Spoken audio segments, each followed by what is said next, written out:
Hello. Today, if you stick with me till the end of the video, you're going to understand a little bit about West Harlem and gentrification. You will learn what is gentrification, you will learn the tools that I used, a little bit of the history of West Harlem, its current conditions, and if you like the video, please give me a thumbs up or subscribe or like. Let's start at the beginning. What is gentrification?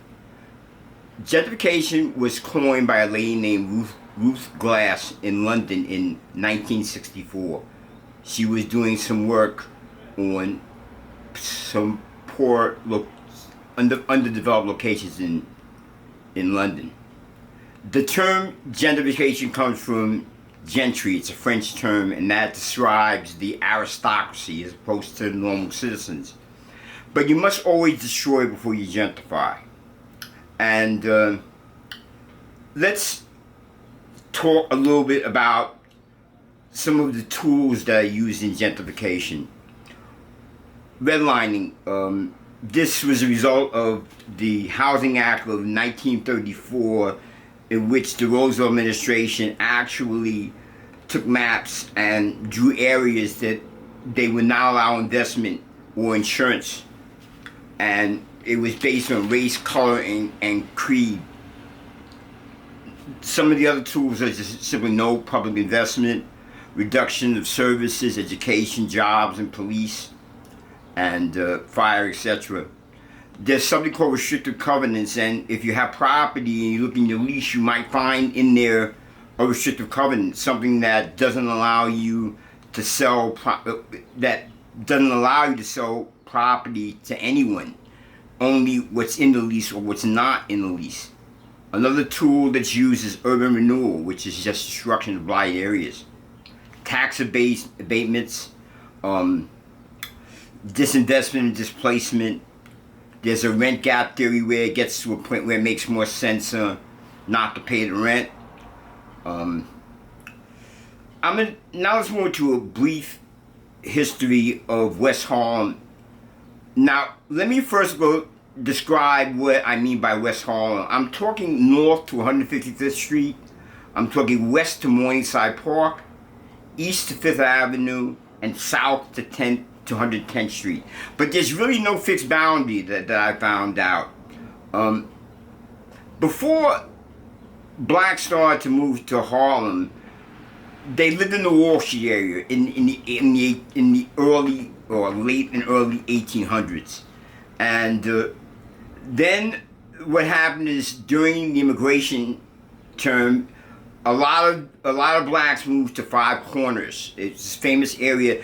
If you've ever seen the movie Gangs of New York, that's what it was like. Very high density populated area, different ethnicities. From there, then around the 1880s, blacks started to move up to San Juan Hill, which is today the area where Lincoln Center is located. The Great Migration occurred, you might have heard, where after Reconstruction ended, blacks started moving north for jobs and opportunities. At that time in Harlem was mainly farms and one-family houses.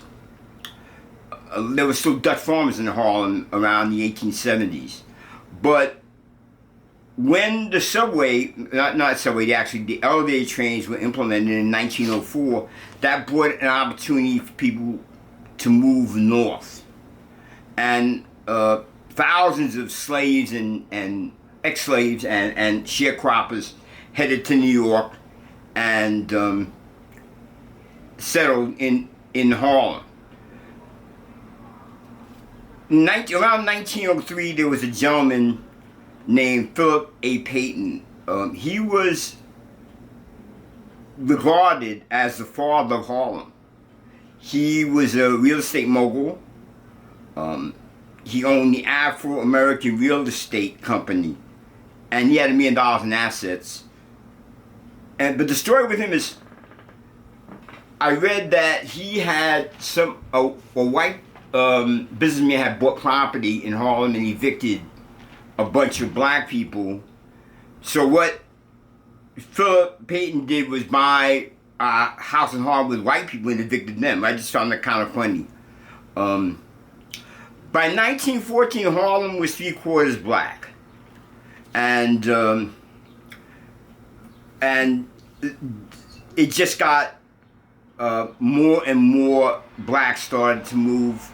By 1915, there was about 70,000 people living in Harlem, and the lion's share were black.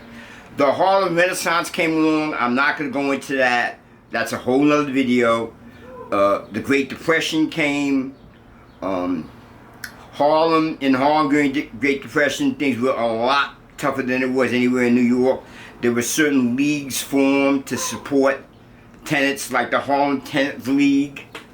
In 1935, Franklin Delano Roosevelt passed, as we talked about, the Redlining Act, and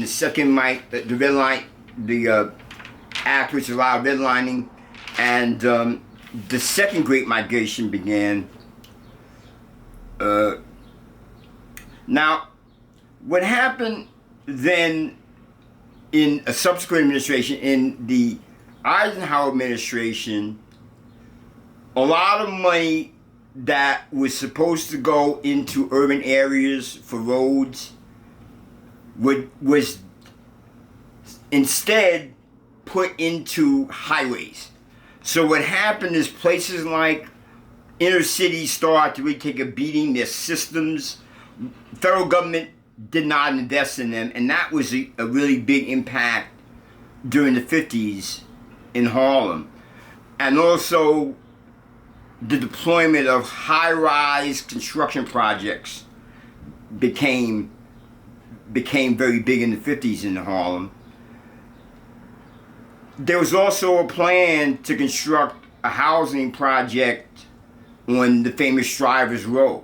That was shocking. Black press got outraged, and they canned that. By 1960, Harlem was 96% black, and there was little funding coming in to help the cities.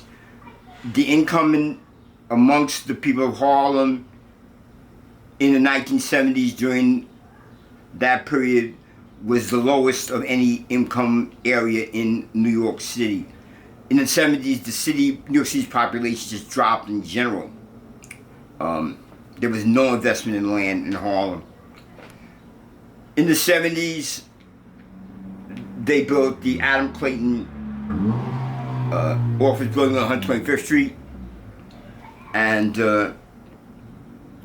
as he moved on and President Reagan came into office, there were further cuts which hurt Harlem. Columbia University bought up a lot of cheap property in Harlem, and in the 80s, the Harlem population had dropped dramatically. There was a brownstone lottery where I believe over half the buildings that were in Harlem were owned by the city of New York. A brownstone bought back then, I remember, I wish I had, well, brownstone bought back then for $40,000. It's worth about $4 million today. Rents slowly started to rise when Harlem began to gentrify in the 90s. And the present state of Harlem right now, it's one of the safest locations in New York. The statistics show the population is now less than 50% black. The average income is up dramatically. The poverty level is so much lower. It's so highly sought after to move in. They have put a lot of money into West Harlem. So if you like the video, give me a thumbs up and subscribe, and have a great day.